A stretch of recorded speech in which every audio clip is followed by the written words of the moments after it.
Fantastic game here at Parnell Park.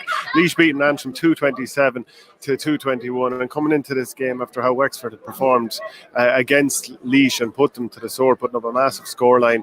The questions were out. Antrim had a brilliant league. They'd beaten Clare, they'd drawn with Wexford, team we've already mentioned, been really competitive when Laois had not. And Laois produced a massive performance here, putting up 227, and their forward line was sensational. Paddy Purcell with 2-2.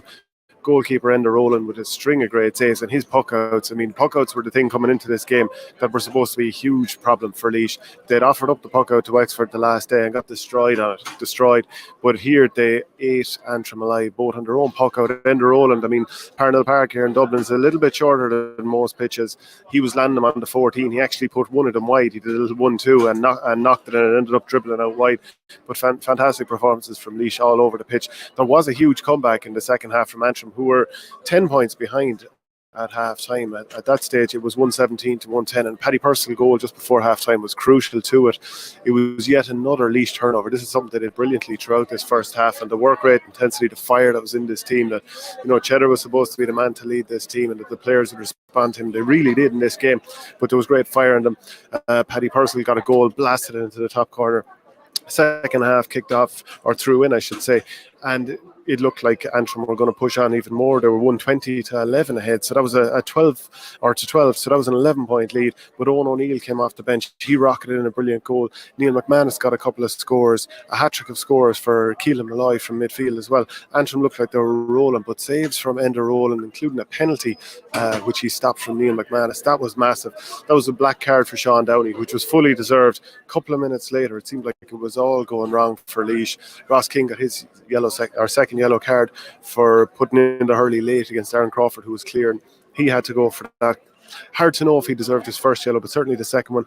And you wondered how would Laois do when they had 13 men there for about 7 or 8 minutes, but they actually ended up getting a couple of scores. They probably lost it 3 points to 2 during that period where they're down to 13 men, but you know, that was massive. And when they went up to 14, they got a string of scores. Jack Kelly was huge, Paddy Purcell was huge, again Enda Rowland continued to make saves. Podge Delaney got from wing back, got his third point to the game.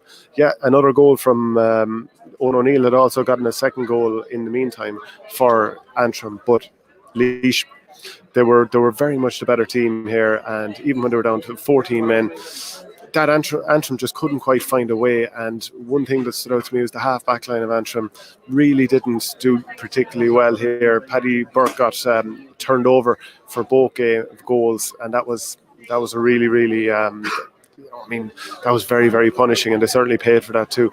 But Laois, they go into the qualifier draw on Monday morning, whereas Antrim, it's back to the Joe McDonough. Sensational performance from Laois.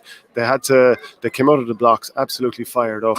Second half, Antrim came back at them strong, but they found a way. So that's a massive performance for Laois, and they really, really needed it after a terrible league. But a tough day at the office for Antrim, who will go down to Joe McDonough.